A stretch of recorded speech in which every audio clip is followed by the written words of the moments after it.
శ్రీ మహాగణాధిపతియే నమః, శ్రీ మహాసరస్వతియే నమః, శివాయ గురువే నమః. శ్రీ గాయత్రి భవిష్య జ్యోతిష్యాలయానికి స్వాగతం.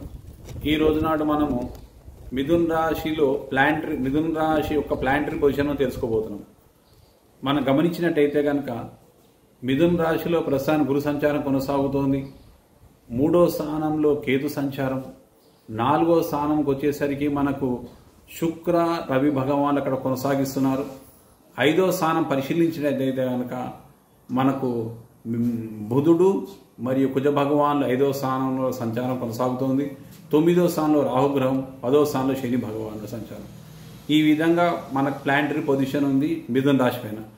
దీని యొక్క ఫలితాలు ఏంటంటే, జన్మ గురువు వల్ల అందరికీ తెలిసిన విషయమే. జన్మ గురువు వల్ల అందరికీ ఆర్థికంగా అన్ని విధాలుగా కూడా మనకు జన్మ గురువు మనకు ప్రతికూల ఫలితాలు ఇస్తాడు. ఏ విధంగా అయినా ఆర్థిక పరమైన, కుటుంబపరమైన.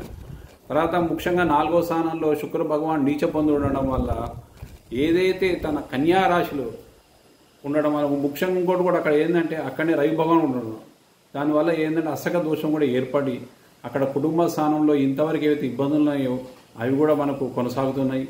మరి 5వ స్థానానికి వచ్చినట్టయితే కనుక అక్కడైతే బుధ యొక్క కుజుల సంచారం కొనసాగుతుంది. 5వ స్థానంలో అంటే ఏదైతే రియల్ ఎస్టేట్ కానీ, వ్యాపారం సంబంధించిన అంశాలు కానీ, కుటుంబంలో ఏవైనా ఆర్థిక పరంగా లావాదేవీలు కానీ, వీటన్నిటి కూడా ఇంట్లో ముక్కుసూటిగా మాట్లాడుకోవడం వల్ల కొన్ని విభేదాలు, గొడవలు కూడా ఇంతకాలం ఏర్పడుతున్నాయి. తర్వాత 9వ స్థానంలో రాహు సంచారం కూడా అంత మంచిది కాదు. 10వ స్థానంలో శని భగవాన్ సంచారం వల్ల చేస్తున్న వృత్తి ఉద్యోగ స్థానాలలో అలసత్వం, బద్ధకం ఇవన్నీ కూడా ఉంటాయి. ఒక టైం టేబుల్, ఒక ఖచ్చితమైన ప్రణాళిక ఏర్పాటు చేసుకోండి.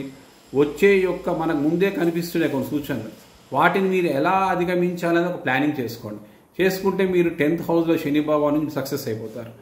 మరి ముఖ్యంగా గమనించినట్టయితే కనుక మనము ఈ యొక్క కుజ భగవానుడు రేపు 27 తర్వాత మనకు వృశ్చిక రాశిలో రాబోతున్నాడు.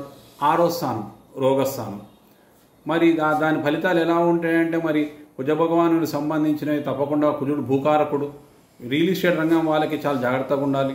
ముఖ్యంగా ఏవైతే వృత్తి ఉద్యోగ స్థానాలలో ఏవైనా మనం ఒక ఫ్లాట్ కొనడం కానీ, భూములు కొనడం కానీ కూడా జాగ్రత్త చూసుకొని కొనుక్కోండి.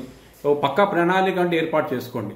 తర్వాత వీటికి మనము సూర్య భగవానుడు 5వ స్థానము నీచ స్థానం రావడం, 3వ స్థానాధిపతి 5వ స్థానం రావడం అనేది కూడా అంత మంచిది కాదు. మనకి ఏంటంటే రవి భగవాను నుంచి కూడా మనము రవి భగవాన్ కొంచెం మనం ఆరాధన చేసుకోవాలి. ఆదివారాలు ముఖ్యంగా సూర్య భగవానునికి అర్ఘ్యం వదిలిపెట్టండి. తర్వాత ఆదిత్యుడిని చదువుకోండి, సూర్యాష్టకం చదువుకోండి. తర్వాత ముఖ్యంగా ఇంకోటి కూడా గమనించైతే కనుక శని భగవానుడు 10వ స్థానంలో కొనసాగుతున్నాడు కాబట్టి శని భగవాన్ ప్రీతికై తైలాభిషేకం చేసుకోండి, శివాలయంకి వెళ్ళండి, శివాలయం ప్రదక్షిణాలు చేసుకోండి, శని అనుగ్రహం పూర్తిగా పొందండి. ఇంకోటి ముఖ్యమైన ఎక్సాల్టైన విషయం ఒకటి చెప్తున్నాను. ఈ నెల 18వ తేదీన గురువు కూడా మన మిథున రాశి కర్కాటక సంచారం ప్రవేశిస్తున్నాడు. కర్కాటక సంచారం వల్ల ధనస్థానం బృహస్పతి రావడం వల్ల ఇంతకాలం మనం ఏవైతే ఇబ్బందులు పడుతున్నామో ఆర్థిక పరంగా, ఆరోగ్యపరంగా ఏవైతే అవన్నీ కూడా స్పీడ్ అందుకుంటాయి. ఆ స్పీడ్ అందుకోవడం వల్ల ఏంటంటే గత కాలంలో ఉన్న మనకి ఏదైతే ఆందోళన చెందామో, కాలేదో, కోపాలు, కుటుంబ స్థానంలో, వృత్తి స్థానంలో అన్నీ కూడా మనకు అది సంపూర్ణ మనశ్శాంతి కలుగుతుంది. అటువంటి ఎటువంటి సందేహం లేదు. మీరు మా ఛానల్ని వీక్షించండి, లైక్ చేయండి, షేర్ చేయండి, సబ్స్క్రైబ్ చేయండి.